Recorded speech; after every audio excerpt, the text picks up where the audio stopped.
Hello, আসসালামু আলাইকুম friend, সবাই কি করতেছো? আমি হচ্ছে এখন তো রাত হয়ে গেছে, এখনের ভিডিওটা কিন্তু রাতেই করা। তোমরা আবার ভেবো না যে দিন দুপুরে করা বা কিছু, এটা রাতেই।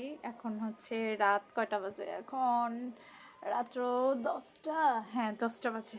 রাত্র 10টার সময় ভিডিওটি করা। সো যখনই আপলোড করি না কেন বুঝে নিও যে রাত্র 10টায় এই ভিডিওটি করা। সো তোমরা এই মুহূর্তে কে কী করছো জানার খুব তীব্র ইচ্ছা হচ্ছে যে কে কী করছো। আমি তো হচ্ছে ভিডিও মেক করতেছি, সেটা তো বলার অপেক্ষা রাখে না। আর আমি একটি চাদর পরেছি। সো এই এটা কি কি বলবো, ব্লু কালার না গ্রিন কালার? তো এই গ্রিন কালারের চাদরটি পরে আমাকে কেমন লাগছে সেটাও কিন্তু কমেন্ট করতে ভুলে যাবে না, ঠিক আছে? সেটাও কমেন্ট করে জানিয়ে দাও। সো আজকের ভিডিওটি এই পর্যন্তই। দেখা হবে নেক্সট কোনো ভিডিও বা নেক্সট কোনো লাইভ নিয়ে। সে পর্যন্ত সবাই ভালো থাকো। আর বেশি বেশি কী করতে হবে, বেশি বেশি মানে কী বলবো, শেয়ার করতে হবে, ফলো করতে হবে। যেভাবে সবসময় ফলো করো, সাপোর্ট করে আসো, সেইভাবেই সাপোর্ট করতে হবে। সো আল্লাহ হাফেজ, বাই বাই, টেক কেয়ার।